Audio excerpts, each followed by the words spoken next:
Баршаңызға қайырлы күн. Сіздермен бірге мен Жансая. Осындай дәмді шу пирожныйын әзірлейтін боламын. Бізге керекті ұн, сары май, қант ұнтағы. Ең алдымен сары майымызды ыдысымызға саламыз.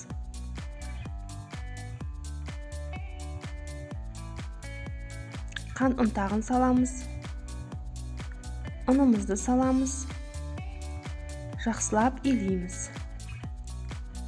Бір келкі жұмсақ қамыр болғанынша.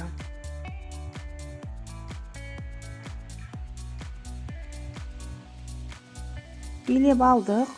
Осындай бірігіп жұмсақ қамыр болады. Енді бұны 3 бөлікке бөлеміз. Үшеуін 3 түрлі түске бояйтын боламын. Сіздерде қалаған түстеріңізге боясаңыздар болады. Қандай түс ұнайды? Топ декордың бояуы бар, неше түрлі бояумен бояуға болады.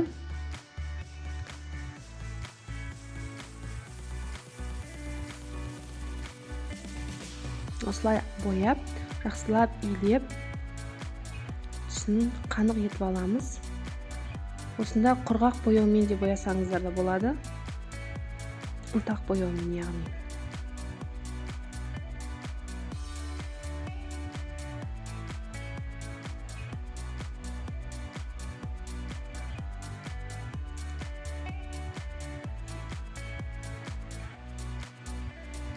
Жақсылап араластырсаңыздар, бір келкі болып шығады. Бояу бір шетінде топ болып қап кетпейді.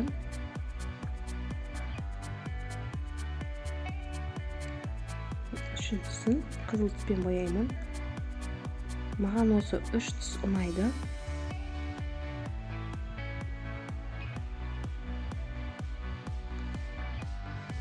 Бояп болған соң қамырымызды пищевой пленкаға немесе одноразовый пакетиктерге, яғни мешоктарға қамырымыздың түсі бір-біріне тиіп кетпейтіндей етіп, бір-біріне бояуы тимейтіндей етіп, осылай орап тоңазытқышқа салып қоямыз. Салқындау үшін бізге керекті құмшекер, тұз, су, сүт, ұн, 4 дана жұмыртқа, сары май. Бұл енді заварной тестамызға. Сүтімізді құямыз, орташа отқа қоямыз. Суымызды құямыз, құмшекерімізді саламыз, шым-шым тұзымызды саламыз. Сары майымызды саламыз.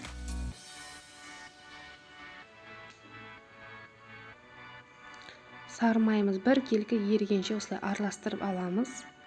Енді барлық ери, тұзы, құмшекері осылай еріп қайнағаннан кейін үстіне ұнымызды жайлап салып қозғап отырып саламыз.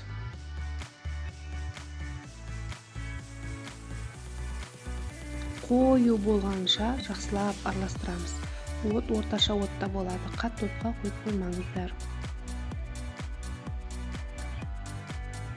Жақсылап араластырамыз. Ішінде ұн түйіршіктері қалып кетпеуі керек. Бір келкі араласқанша араластырамыз. Болды, қою болды. Оттан алып енді осылай. Үстіне 4 жұмыртқамызды жайлап миксерлеп отырып, бөліп жұмыртқамызды саламыз. 4 жұмыртқа менде үлкен. Егер сіздерде жұмыртқаларыңыз майда болса, 5 жұмыртқа пайдалансаңыздар болады.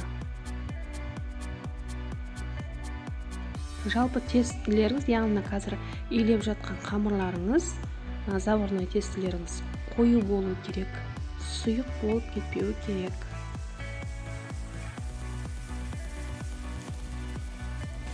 Міне осындай қоюлықта болуы керек. Дайын болды біздікі. Енді кондитерлік мешокқа осындай ұшын қырқып алып, тестамызды саламыз.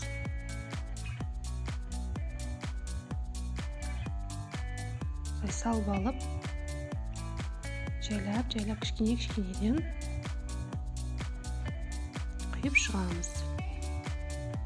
Арасын кішкене осылай алшақтау етесіздер, себебі қазір пирожныйымыз ісініп үлкен болады.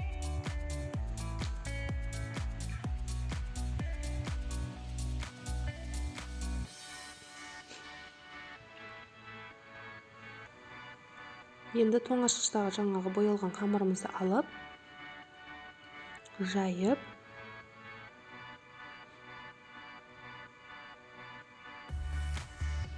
қатты қағып жай жүрмеңіздер, жыртылып кетеді, өйткені қамыр жұқа жұмсақ үлбірек болып шығады тестасы. Осындай бір темір насадкамен жаңағы құйып қойған қамырымыздың мөлшерімен бірдей етіп, любой нәрсемен ойып алсаңыздар болады. Міне жұқа болғандықтан осылай жыртылып кетеді. Кішкене қалыңдау етіп жайыңыздар, осылай бетіне қойып шығасыздар.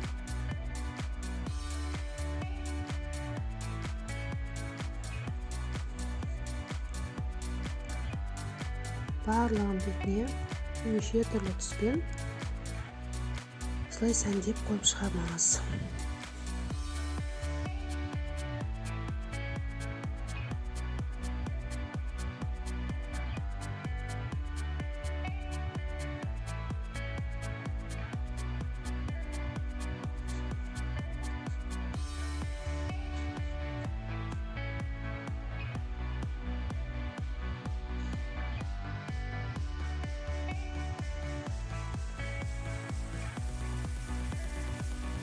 Дайын болды. Қызып тұрған пеште 180-200 градуста 15-20 минутта пісіп шығады. Енді пісіп шықты. Міне көріп тұрғандарыңызда әдемі болды. Енді кремін жасаймыз. Бізге сгущенка, сметана және загуститель керек болады. Ыдысымызға сгущенкамызды,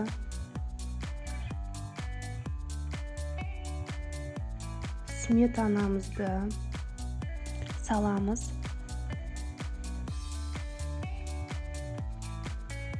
Миксерлейміз.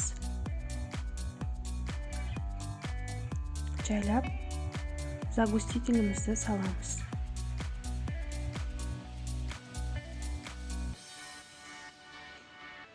Бұл кішкене қоюлатады кремімізді.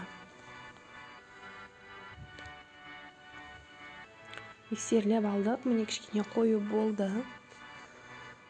Кондитерлік мешоктың ұшын қырқып, ұшына кремге арналған насадканы салып, мешоктың ішіне кремімізді саламыз.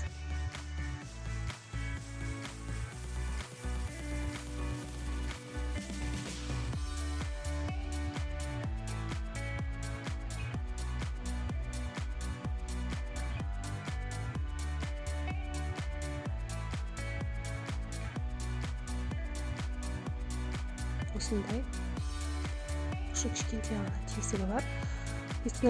Пирожныйдың астынан осылай тесіп кремімізді құямыз. Немесе қою крем болатын болса, яғни сливкамен істелінген крем болатын болса, шапкасынан, яғни боялған түсінен сол шетінен пышақпен кесіп алып, кремді ішіне құйып, шапкасын бетіне қойып қойсаңыздар да болады. Солай да сәнді көрінеді. Істеп көріңіздер, өте дәмді болады. Видео ұнаса, лайк, комментария қалдыруды ұмытпаңыздар.